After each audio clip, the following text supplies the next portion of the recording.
Child abuse यानी बाल उत्पीड़न। जब कोई किसी बच्चे को शारीरिक, लैंगिक और मानसिक क्षति पहुंचाता है तो उसे बाल उत्पीड़न कहा जाता है और ये एक संगीन अपराध है। ऐसे केसेस में शारीरिक चोट तो अक्सर दिख जाती है, लेकिन बच्चों के साथ हुई मानसिक क्षति को हम देख नहीं पाते और यही मानसिक क्षति धीरे धीरे एक लाइलाज घाव बन जाती है और यह घाव इतना गहरा होता है कि इसे सहने वाले बच्चे इसे जिंदगी भर नहीं भूल पाते।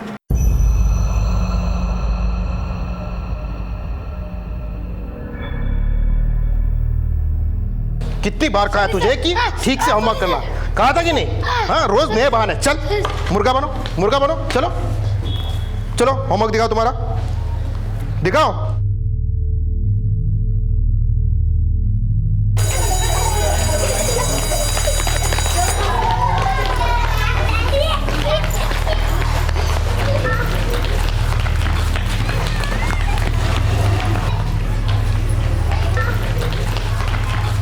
सुनो, दो हमको बस्ता। हाँ, आ जाओ। अरे बाप रे, कितना भारी है। हाँ, कैसे उठा लेते हो? टिफिन खाया कि नहीं? हैं? चलो तो चलते हैं।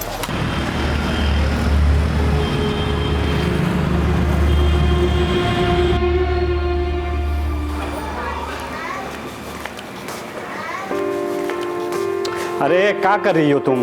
दो हम खुद ही टाक लेंगे बटन। दो ये कोनो काम करने की जरूरत नहीं है तुम्हें। अरे एगो बटन टाकने से कोनो बोझा नहीं पड़ेगा हम पे। ये लीजिए। अरे सुनिए ना, कछु चाहिए था बेटा? अरे इसे कछु नहीं चाहिए, ये कछु लाई है हमारे लिए। लो। खाना है। हाँ, ये देखो, ये हल्दी और ये केसर। भाभी जी बोली है हल्दी और केसर से ना बच्चा गोरा पैदा होता है। आप भी ना। अरे बेटा सुनो, कहाँ जा रही हो? थोड़ी देर सोनू के साथ खेल लो, तब तक हम खाना लगा देते हैं। खाना खा के जाना, ठीक है? ठीक है, फिर आप लोग खाना खा लीजिएगा, हम जरा टहल के आते हैं। और वैसे भी 2 महीने बाद इधर उधर भगाने वाला आ ही जाएगा। ध्यान से जाना, ठीक है?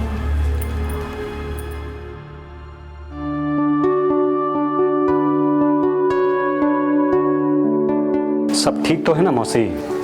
ठीक। अरे ऐसा स्वस्थ जच्चा बच्चा हम देख में ना ही किया है, कोनो फिक्र की बात ना ही है। कहा बेटा, आज लिट्टी चोखा का इंतजाम कर लो ये बात पे। सुनील भैया, चाचा बनोगे तुम और लिट्टी चोखा खिलाए हम। बहुत होशियार हो गए हो बे। कोनो बात नहीं, एक काम करो, रात को घर ही आ जाओ, लिट्टी चोखा के साथ तुमको हम आलू का तरकारी भी खिलाएंगे। का है मौसी, बाप कंजूस हुआ तो का हुआ, चाचा तो दिलदार है ना। सुने हो?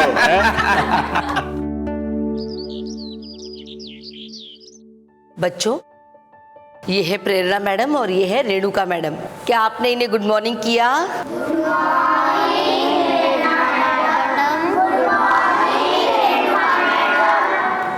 Good morning.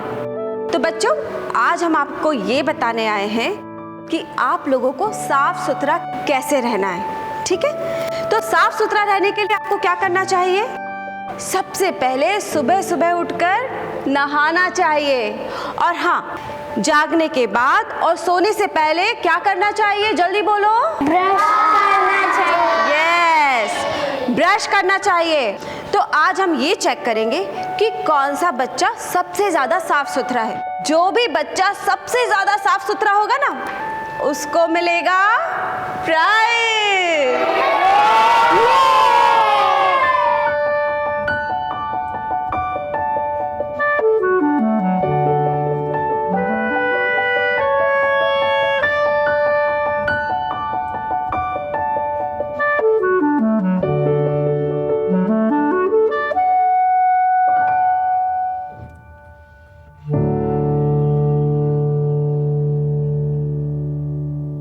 बेटा, क्या नाम है तुम्हारा? क्या हुआ? क्या हुआ बेटा? बेटा, कुछ दर्द है तुमको? डॉक्टर,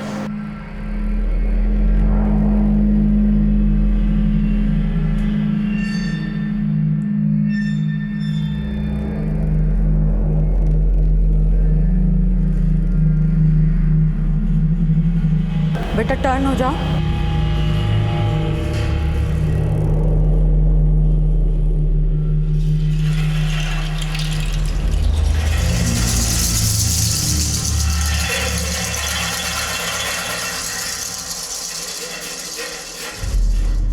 सोनू के शरीर पर जो घाव थे उसका असर सिर्फ शारीरिक ही नहीं बल्कि मानसिक रूप से भी हुआ था। और यह पहला मौका था जब किसी ने सोनू की चोट को देखा था। भारतीय जनगणना 2011 के अनुसार हमारे देश की कुल आबादी में से लगभग 31% आबादी 14 साल से कम उम्र के बच्चों की है। वहीं अगर हम हाल ही में किए गए सर्वे के आंकड़ों को माने तो भारत में लगभग 70% बच्चों ने कभी ना कभी बाल उत्पीड़न को सहा है। और इनमें से जितने बच्चों के बारे में हमें खुलकर पता चल पाया है उसके आंकड़े बहुत कम हैं। बड़ा सवाल यह है कि जो हो रहा है उसके लिए कौन जिम्मेदार है? वो लोग जो ऐसा करते हैं या फिर हम जो इन बच्चों की तकलीफ को अनदेखा कर देते हैं? आप सबसे यही प्रार्थना है कि अगर आपके आसपास कोई भी बच्चा चाइल्ड अब्यूज का शिकार होता दिखाई दे तो आप देर ना करें, जल्द से जल्द पुलिस को या किसी एनजीओ को सूचित करें। आपका ये एक कदम एक मासूम बच्चे की जिंदगी बचा सकता है। यहाँ सोनू के केस में अब भी इस सवाल का जवाब मिलना बाकी था कि सोनू के साथ ये सब कौन कर रहा था और क्यों। सोनू, ये देखो आपके लिए चॉकलेट्स, ये लो। अच्छा सुनो, हम लोग एक गेम खेले, आप खेलोगे मेरे साथ? चलो तो सोनू, गेम ये है कि इन कार्ड्स में आपको देखकर बताना है कि ये लोग क्या कर रहे हैं, ठीक है? बताओ, ये क्या कर रहा है? स्विमिंग। और ये फुटबॉल खेल रहा है। और ये झगड़ा कर रहा है। ये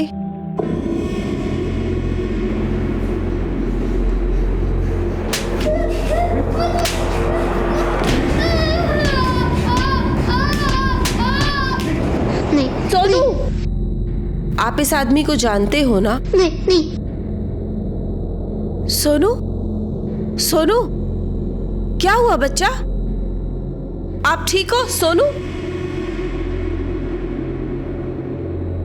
सोनू बेटा, घबराओ नहीं, मैं हूं ना आपके साथ। बच्चा, आप जानते हो ना ये आदमी कौन है? आप हमें बताओगे उसके बारे में? हाँ सोनू, सोनू।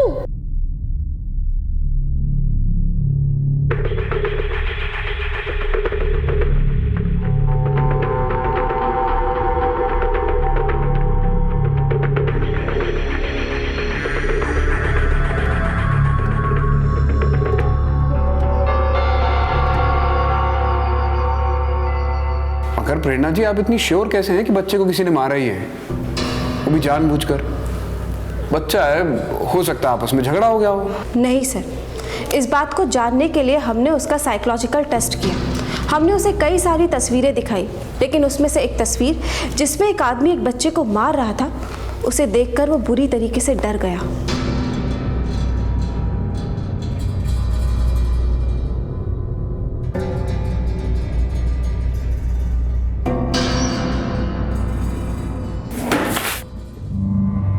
हाय राम, पूरे घर में भूचाल फैला कर रख दे तुम। हाँ, एक जगह शांति से बैठ नहीं सकते हो का? 100 शैतान मरे होंगे तब जाके एक तो तुम पैदा हुए हो।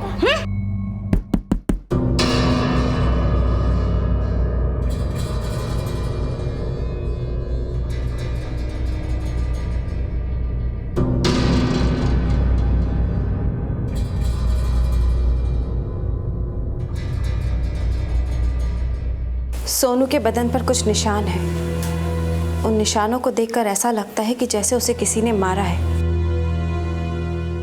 वो सिर्फ 7 साल का है। उसको नहलाते वक्त, उसके कपड़े बदलते वक्त, क्या आप लोगों ने अब तक वो निशान नहीं देखे? निशान तो हम देखे रहे, पर हमको लगा बच्चों के साथ तो ये सब होता रहता है, स्कूल में किसी के साथ झगड़ा वगड़ा कर लिया होगा। सोनू बेटा, आप अंदर जाओ, हम लोगों को ना कुछ बात करनी है। और हाँ, आप ना अपना स्कूल का होमवर्क कर लेना, ठीक है? जाओ। बनवारी जी, आपकी ये दलील मेरी समझ में नहीं आई। मान लेते हैं कि बच्चों का आपस में झगड़ा हुआ होगा, पर आपने एक बार भी घर से बाहर निकलकर ये जानने की कोशिश नहीं की कि मामला क्या है? कहीं ऐसा तो नहीं कि ये मामला घर के बाहर का नहीं बल्कि घर के अंदर का ही है? साहब, ये आप क्या कह रहे हैं?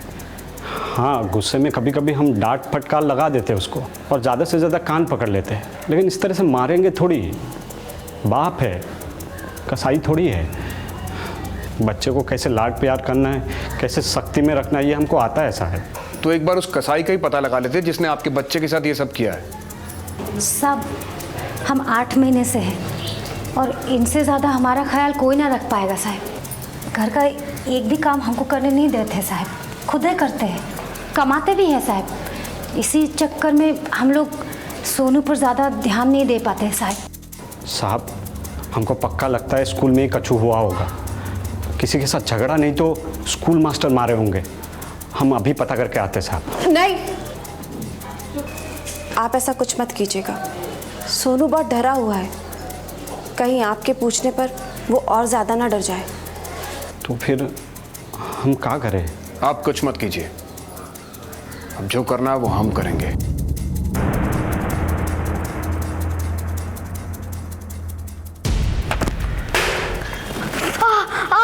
ऐसे होता है, ऐसे होता है होमवर्क। क्लास के बाहर जाके मुर्गा बन जाओ और जब तक हम कहें नहीं तब तक हिलना नहीं वहां से। आ जाओ। सुनो, तुम्हारा होमवर्क दिखाओ।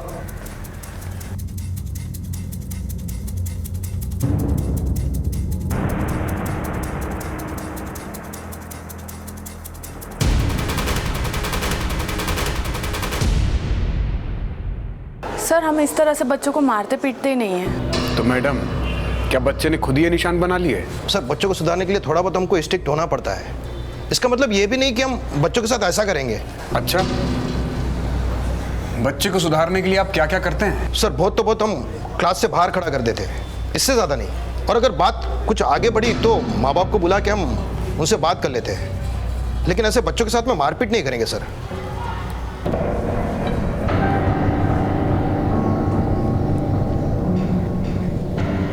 बच्चों, एक बात बताओ, क्या आपको आपके टीचर पनिश करते हैं? यस मैडम, कभी कभी मुर्गा बना देते हैं, उठक बैठक कराते हैं, पैर बहुत दर्द करते हैं। बेटा, आपको आपके टीचर मारते भी हैं? अगर मैं बोलूँगा तो वो फिर मुझे मारेंगे। बेटा, कोई नहीं मारेगा आपको, हम लोग हैं ना यहाँ पे। आप बताओ, कौन मारता है आपको? कभी कभी शुक्ला सर बहुत मारते हैं। बेटा, शुक्ला सर ने सोनू को भी मारा था? हाँ, उन्होंने सोनू को भी मारा था। शुक्ला जी, बहुत बच्चों को मुर्गा बनाया आपने। हमारे साथ थाने चलिए, हम भी वहाँ लोगों को बहुत कुछ बनाते हैं। देखिए सर, हमने कुछ नहीं किया है। बच्चों को सुधारने के लिए थोड़ा बहुत तो डांटना फटकारना पड़ता है। जैसे चाबू के डर से घोड़ा सीधे दौड़ता है, वैसे ही छड़ी के डर से बच्चे सीधे रहते हैं सर। शुक्ला जी, छोटे बच्चे हैं वो, गधे घोड़े या बैल नहीं है। आपने जो किया उसके लिए हर सजा कम है। लॉकअप में आपको इस बात का तो एहसास जरूर कराऊंगा कि मार का डर क्या होता है। लेके चलो इन्हें। कॉर्पोरल पनिशमेंट यानी कि शारीरिक दंड, ये हमारे देश की बहुत बड़ी समस्या है। भारत सरकार ने इसके ऊपर पूरी तरह से प्रतिबंध लगा दिया है, लेकिन फिर भी आए दिन स्कूल्स में सजा के नाम पर बच्चों के साथ होने वाली मारपीट की खबरें आ ही जाती हैं। इसलिए ministry of women and child development ने कुछ गाइडलाइंस बनाई हैं, जिसके मुताबिक अगर कोई शिक्षक इसका उल्लंघन करता है तो उसे 1 साल की कैद और 50,000 रुपए तक का जुर्माना हो सकता है। यहां तक कि अगर कोई शिक्षक इसका उल्लंघन एक बार से ज्यादा करता है तो उसे 3 साल तक की कैद और जुर्माना दोनों हो सकते हैं। इसके अलावा उस शिक्षक के प्रमोशन और इंक्रीमेंट यानी कि वेतन वृद्धि पर भी रोक लग सकती है। इसलिए स्कूल मैनेजमेंट के लिए यह अनिवार्य है कि वो इन सारी बातों को पूरी तरह से ध्यान में रखें। सोनू के केस में उसके टीचर नारायण शुक्ला भी शारीरिक दंड में विश्वास रखते थे, लेकिन क्या वही सोनू की चोट के लिए जिम्मेदार थे? सोनू बेटा, देखो, इसमें ये जो आदमी है वो आपके शुक्ला सर ही है ना?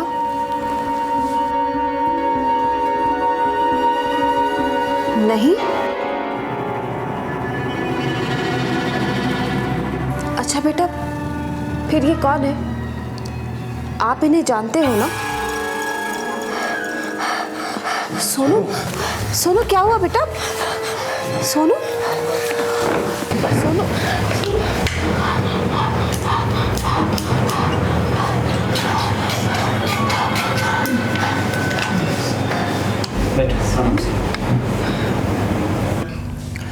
बेटा आप ठीक हो?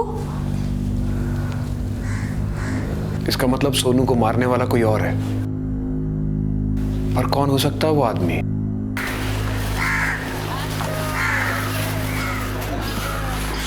बहुत अच्छा किए तुम मास्टर को जेल भेज दिए।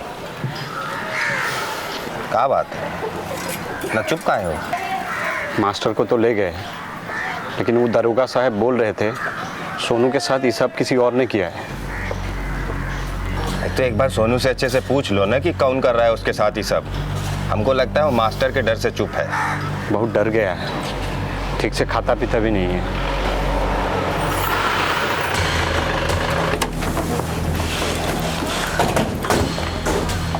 बनवारी जी, हम आपके घर गए थे, पर वहाँ ताला लगा हुआ था। फिर किसी ने बताया कि आप यहाँ पर ठेला लगाते हैं, इसीलिए हम यहाँ चले आए। जी हाँ, हमारी जोरू है ना, सोनू के निकलने के बाद थोड़ा टहलने जाती है। बताइए ना क्या बात है, कुछ पता चला क्या? अभी कुछ पता तो नहीं चला है, लेकिन हमें लगता है कि ये काम आपके किसी रिश्तेदार या पड़ोसी का है। क्या आपको किसी पर शक है? पड़ोसी या रिश्तेदार का काम नहीं है, वो मास्टरवा का काम है ये सब। और उसके डर से हमारा सोनू बेचारा कुछ बोल नहीं रहा है। अब जब मास्टर हाथ आ ही गए तो काहे तिल का तार बना रही है? बनवारी, हमारा ठेला देखना था ना, हम वो बटखरा भूल गए हैं, लेके आता हूँ।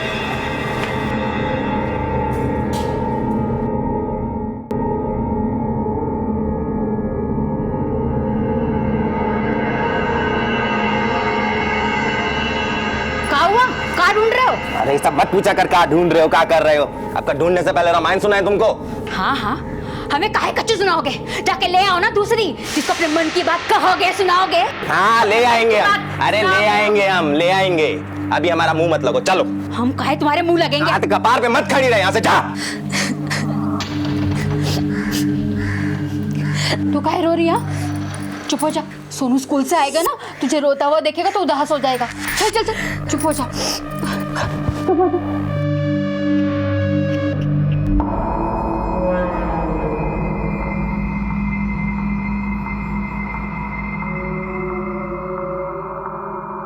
मालती, सोनू कहाँ है?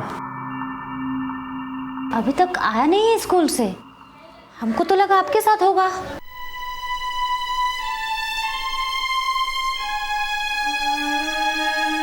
भैया, वो हमारा बच्चा सोनू अंदर रह गया, शायद अभी तक घर नहीं पहुंचा। जरा देख दीजिए ना। सोनू तो 1 बजे ही चला गया यहाँ से, अभी तक घर नहीं पहुंचा क्या? साहब, सोनू आज स्कूल से घर लौटा ही नहीं।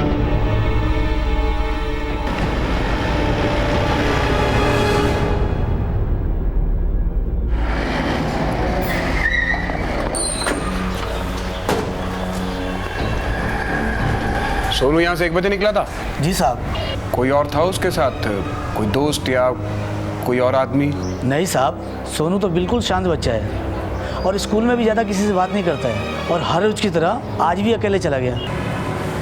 7 साल का बच्चा बनवा दिया, ऐसे कैसे अकेला आता जाता है? साहब, जब भी टाइम मिलता है मैं आ जाता हूँ लेने।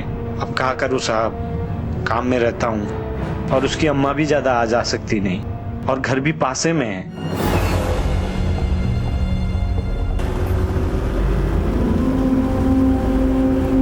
हेलो प्रेरणा जी, जिस बच्चे के साथ मारपीट की खबर आपने हमें दी थी, वो बच्चा आज घर ही नहीं पहुंचा, गायब है। हम स्कूल भी गए थे, वो वहाँ पर नहीं है। नहीं, वो टीचर तो अभी तक लॉकअप नहीं है। अभी हम बनवारी के घर के आसपास पूछताछ करने जा रहे हैं।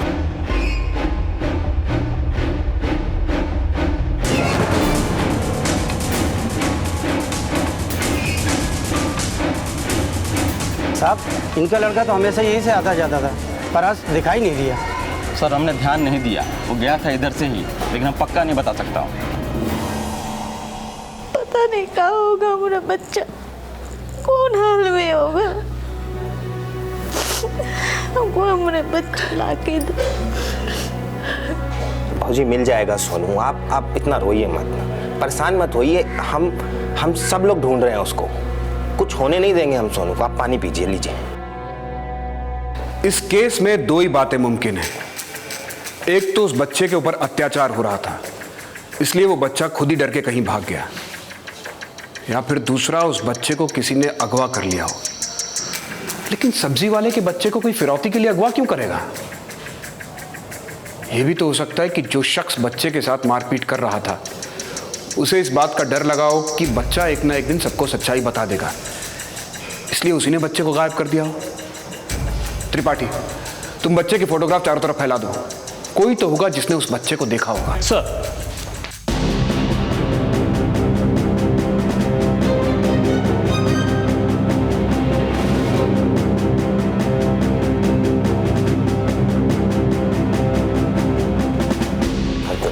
तो 4 पैसा मिलेगा, मालिक 1 रुपया कम नहीं करता और लोग को मोल भाव करना है। जिंदगी पूरा यही कहा नहीं कमाओ तो पता चले। अरे ये क्या कर दिया तूने? है इतनी बड़ी हो गई, अकल का आता पता है कि नहीं? जी का जंजाल बनी हुई है दोनों वहां बेटी यहाँ बैठ के। बस बनवारी के घर कौन कौन आता जाता है? बनवारी के घर तो सुनील और उसके परिवार वालों का ही आना जाना होता है। ये सुनील आदमी कैसा है? आदमी तो ठीक ही है साहब, कभी कभार बहुत गुस्सा करता है। अभी 6-7 महीने पहले सोनू के ठेला में कुछ लिख दिया रहा, सुनीलवा देख लिया और मारे गुस्सा के धर दिया कान के नीचे। उस दिन बच्चा खूब रोया साहब। और कुछ जानती हो उसके बारे में? हम क्या जानेंगे साहब, इन लोगों के घर में झांककर अपने संस्कार थोड़ी खराब करने हैं। मतलब? साहब ये बनवारी और सुनील तो बस दोस्त हैं, असल याराना तो बनवारी की जोरू और सुनील में लगता है।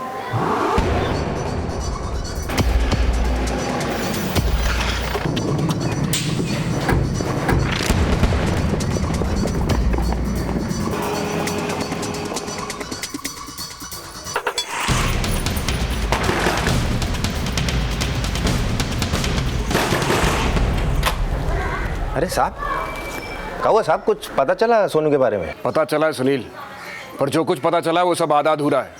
पूरा पता चले इसके लिए तेरा थाने आना जरूरी है। चल। अरे हम कहाँ गए साहब? चल। अरे हम साहब चल। साहब, इंस्पेक्टर साहब, कहाँ लेके जा रहे हैं इन्हें? इन्होंने क्या किया है? इंस्पेक्टर साहब! सुनील सच सच बता दे, सोनू को कहाँ रखा है? साहब हम कहीं रखेंगे सोनू को? हमारे बच्चे जैसा है वो। बच्चे जैसा है सुनील, पर बच्चा तो नहीं है ना। सुना तुझे बहुत जल्दी गुस्सा आता है। साहब कभी कभार गुस्सा कर देते हैं, पर बच्चे के साथ थोड़ी कुछ करेंगे। तूने कई दफा सोनू को पीटा भी है, जिसके निशान उसके बदन पर थे। जब तुझे पता चला कि पूरा मामला बढ़ रहा है तो इस डर से कि बच्चा सबको सच ना बता दे, तूने उसे गायब कर दिया। गायब ही किया है ना, या कुछ और कर दिया बच्चे के साथ? साहब हमारा विश्वास कीजिए, हम कुछ नहीं किए, माई कसम खा रहे हैं साहब। माई की कसम से याद आया, तेरा सोनू की माई के साथ क्या चल रहा है? सच सच बता दे, सारा मामला क्या है? साहब हमारा पारिवारिक जीवन ठीक नहीं चल रहा है, इसका मतलब ये नहीं है हम बाहर कुछ करेंगे। अब बनवारी के परिवार से तो हमारा बहुत नज़दीक का रिश्ता है, पुराना रिश्ता है, रोज का आना जाना है साहब। जिस दिन बच्चा गायब हुआ उस दिन तू दोपहर 12 बजे से 2 बजे के बीच कहाँ था? साहब हम अपना भटकरा भुला गए थे, नया लेने गए थे। अब भटकरा नहीं होगा तो सब्जी कैसे तोलते? सर जिस दुकान के बारे में सुनील ने बताया था, उस दुकान में मैंने चेक किया, उस वक्त सुनील वहीं पे था। इसका मतलब शायद सुनील ने ये सब नहीं किया है। तो फिर सर सोनू के गायब होने में किसका हाथ हो सकता है?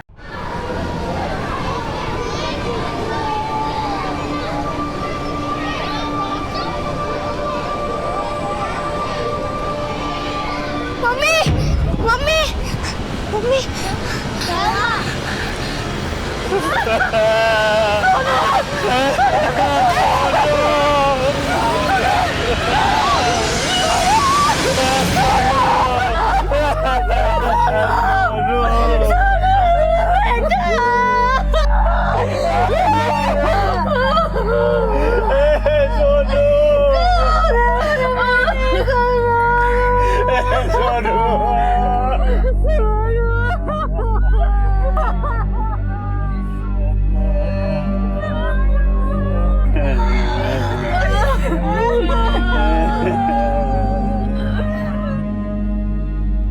सोनू की मौत गर्दन कटने से ही हुई है।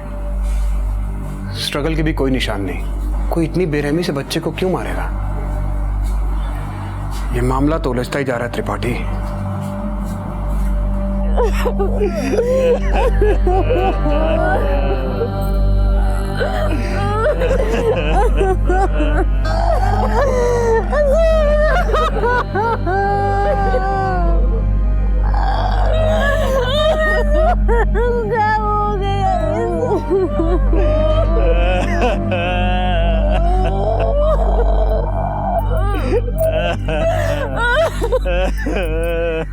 सोनू के साथ पहले कोई अमानवीय बर्ताव करता है, फिर उसका गायब होना और अब इस तरह उसकी निर्मम हत्या।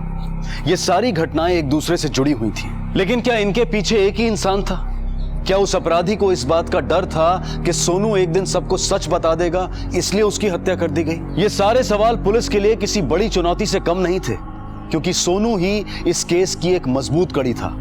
और अब उसकी मौत के बाद इन सारे सवालों के जवाब ढूंढ पाना यूपी पुलिस के लिए और भी मुश्किल हो गया था।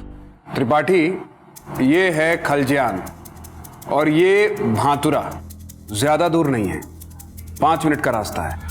और ये सोनू का चेतना स्कूल, जहां वो पढ़ता था। दोपहर 12:30 बजे स्कूल खत्म होने के बाद सोनू इस रास्ते से अपने घर जाया करता था खलजियान में, लेकिन उसकी लाश हमें मिली भातुरा में। ये जगह उसके घर से बहुत दूर नहीं है। और यहां सोनू आएगा क्यों? सोनू की बॉडी पर स्ट्रगल के निशान भी नहीं थे। इसका मतलब है सोनू यहां पर किसी ऐसे शख्स के साथ आया था जिसे वो अच्छी तरह से जानता था, जिस पर वो पूरी तरह से भरोसा कर सकता था। त्रिपाठी, जरूर इसी में से कोई है जिसने सोनू का कत्ल किया है या करवाया है। हमें यह पता करना है कि वो शख्स है कौन। सर, जैसा कि हमें आसपास से पता चला था और हमने देखा था कि सोनू बहुत ही डरा डरा सा रहता था, बहुत कम बोलता था वो। सर, बच्चों में एक बात अक्सर पाई जाती है, वो अपने मन की बात ज़्यादा देर तक छुपा के नहीं रख सकते। जुबान से ना सही, पर किसी न किसी बहाने से वो अपने मन की बात जाहिर कर ही देते हैं। अगर सोनू ने ऐसा किया हो तो हम बहुत जल्दी उस गुनहगार तक पहुंच सकते हैं सर।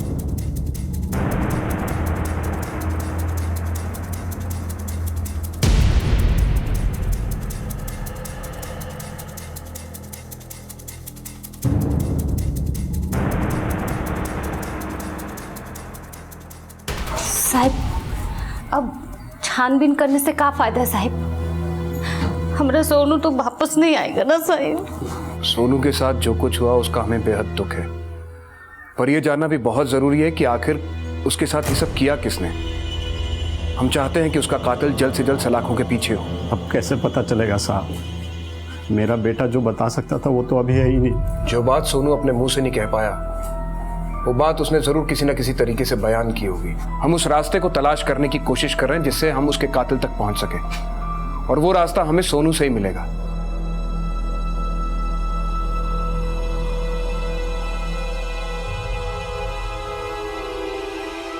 सर, ऐसा कुछ नहीं मिला जो कातिल तक पहुंचने के लिए हमारे लिए मददगार साबित हो।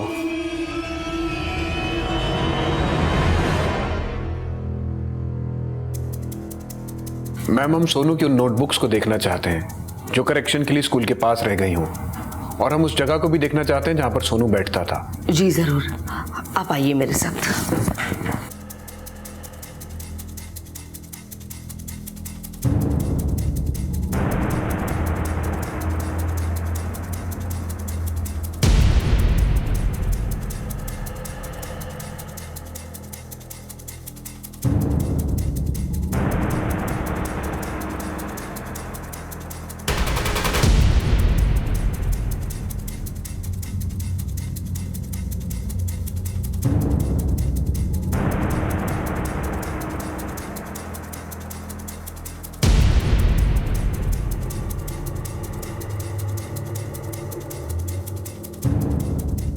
कोई तो ऐसा क्लू होगा जो सोनू ने हमारे लिए छोड़ा होगा। कोई ऐसी जगह जहां वो बैठता हो, कोई ऐसी ड्राइंग बुक जो अब तक हमारे हाथ नहीं लगी। अंकल, सोनू ड्राइंग बुक पे नहीं, वॉल पे ड्राइंग करता था। बेटा, क्या आप हमें बता सकते हो कि वो वॉल कहाँ पे है? हाँ अंकल। अंकल, वो वहाँ।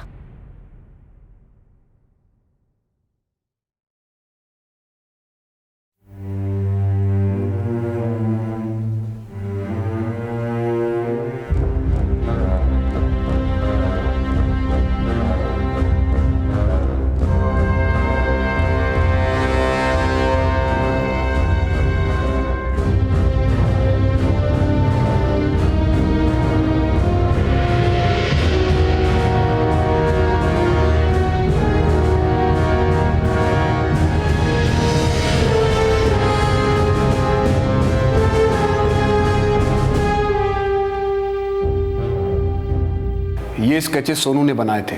इन स्केचेस को देख के ये पता चलता है कि सोनू ने किसी के निजी क्षणों को देख लिया था, किसी के ऐसे वो पल जो वो इंसान नहीं चाहता था कि कोई देखे, लेकिन सोनू ने इत्तेफाकन देख लिए। Yes sir. और इस आदमी को लगा कि उसकी पोल खुल सकती है, तो उसने सोनू को ही रास्ते से हटा दिया। सोनू की माँ और सुनील के बारे में भी खबर लगी थी, मगर खबर थोड़ी कच्ची पक्की थी। इस पूरे मामले के पीछे इन दोनों का भी एंगल हो सकता है। त्रिपाठी एक काम करते हैं, सोनू की माँ से मिलते हैं। सर, आपके कहने का मतलब ये है कि एक माँ अपने बच्चे के हत्या में शामिल हो सकती है? बिल्कुल त्रिपाठी, ये कलयुग है। यहाँ लोगों की सोच गिरी हुई और ईमान बिके होते हैं।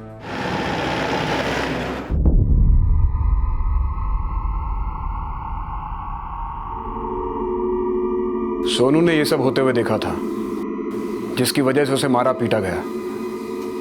क्या लगता है आपको, किसने किया होगा ये सब? कोई है मालती जी जिसने पहले आपके बच्चे को मारा पीटा और फिर जान से मार डाला? आपकी नजर में कोई ऐसा शख्स है जिसके ऐसे रिश्ते रहे हों किसी के साथ?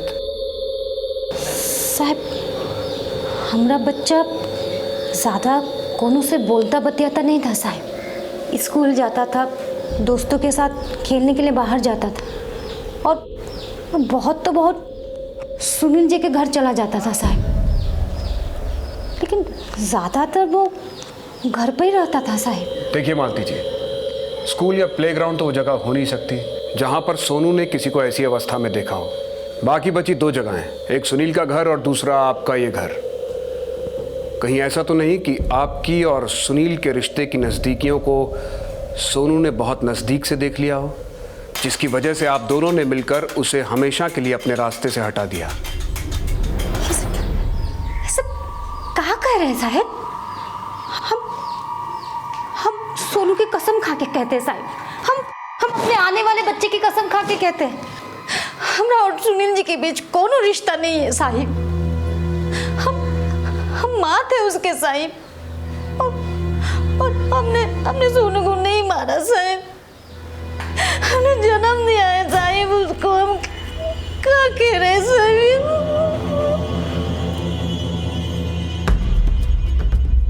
अरे साहब क्या ढूंढ रहे हैं साहब? अरे साहब, हाँ? अरे ढूंढ क्या रहे हैं साहब? साहब बताइए तो हुआ क्या साहब?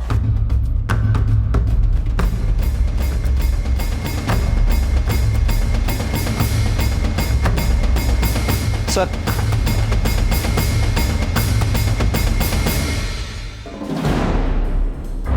वाह सुनील, अपने दोस्त के बच्चे को ही मार दिया।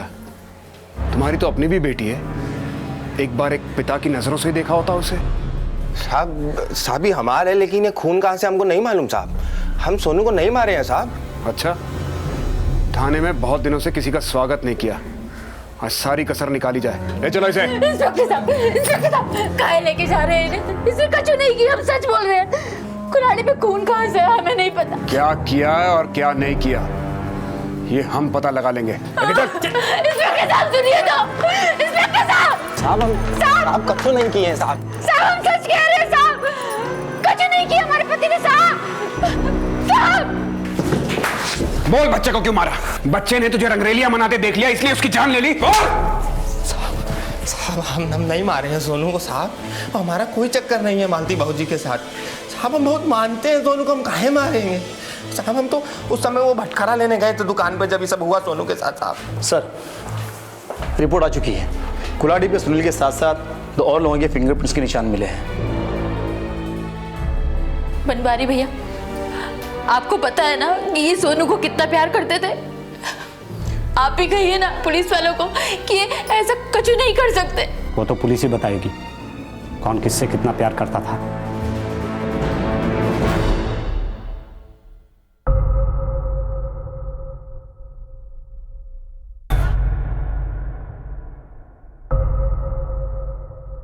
बनवारी,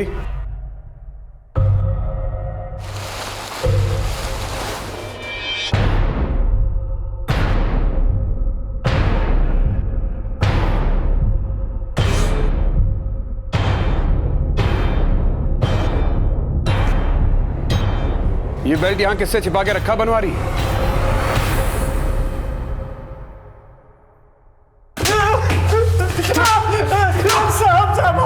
बच्चा को नहीं मारे साहब। जल्दी से भोंक दे बनवारी, क्योंकि फोरेंसिक रिपोर्ट झूठ नहीं बोलती। उस बेल्ट पर तेरे बच्चे के डीएनए जरूर मिलेंगे। जल्दी बोल, वरना इतना मारूंगा कि बैठने लायक नहीं बचेगा। बोल।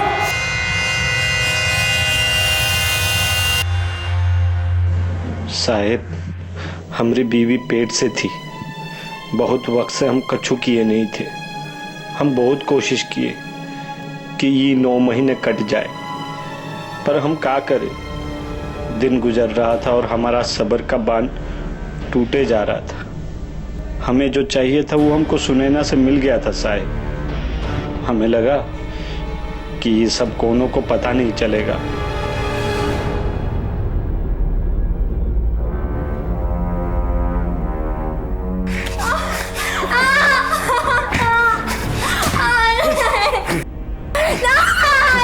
नहीं तो तेरे बाप को भी ऐसे ही मारूंगा और तेरे माँ के साथ भी यही सब करूंगा। चुप चुप चुप। और एक दिन ये सब सोनू ने देख लिया।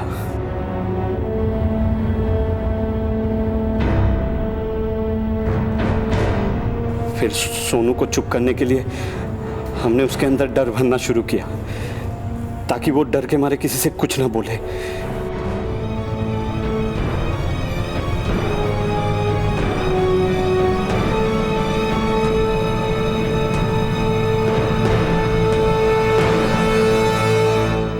उसको मारते जरूर थे साहब, पर हमने उसे जान से नहीं मारा है साहब। हमें पता तूने अपने बच्चे को नहीं मारा।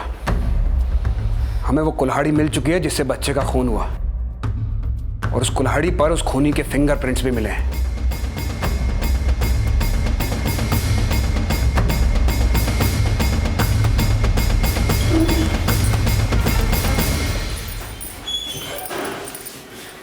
साहब, आप हमारी बेटी को यहाँ काहे लाए हैं?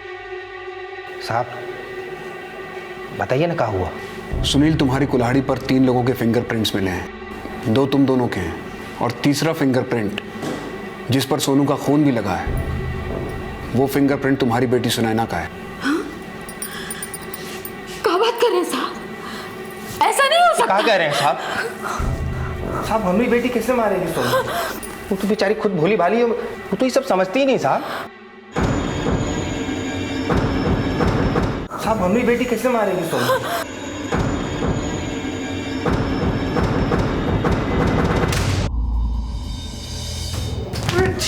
कुछ नहीं बोलना है, कुछ नहीं बोलना है, जीतू, कुछ नहीं बोलना है, कुछ नहीं बोलना है, कुछ नहीं।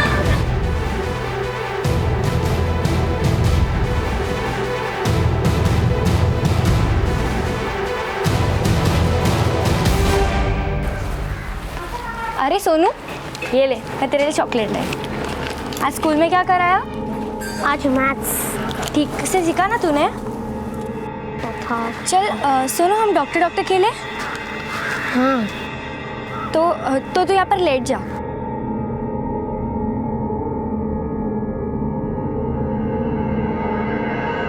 तू अब अपनी आंखें बंद कर, मैं तेरा चेकअप करती हूँ।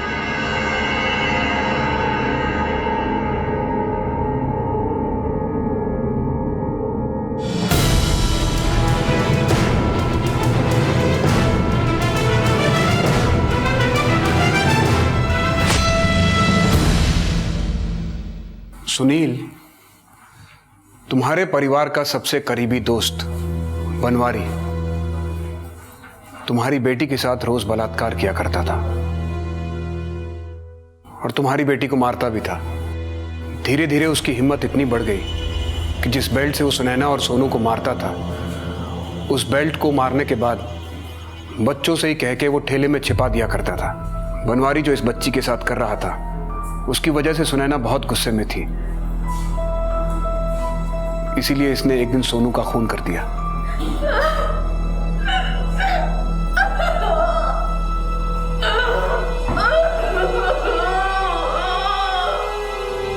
बनवारी की गलती ने 2 मासूम जिंदगियों को तबाह कर दिया, और दुर्भाग्यवश सुनैना के हाथों सोनू का कत्ल हो गया। इस घटना के लिए सिर्फ सुनैना जिम्मेदार नहीं है, बल्कि बनवारी भी था, क्योंकि उसने बहुत पहले ही सुनैना की मासूमियत का गला घोट दिया था।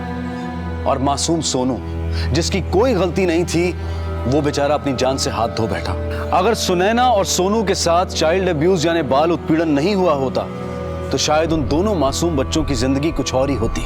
अगर आपके आसपास किसी भी बच्चे के साथ कुछ गलत हो रहा हो तो उसकी खबर तुरंत पुलिस या किसी एनजीओ को दें, क्योंकि बच्चे अपनी सुरक्षा स्वयं नहीं कर सकते। इसके लिए वो हम बड़ों पर निर्भर हैं और हमें इस मदद से कभी पीछे नहीं हटना चाहिए। बनवारी को जो सबक मिला वो हम सब के लिए सीख है कि जब इंसान अपनी इच्छाओं पर काबू खो बैठता है तो उसका दिमाग उसकी इच्छाओं के आगे घुटने टेक देता है और फिर वो इंसान किसी भी हद तक गिरने को तैयार हो जाता है। आज बनवारी अपनी गलती और गुनाहों के लिए सजा भुगत रहा है और सुनैना बाल सुधार गृह में है।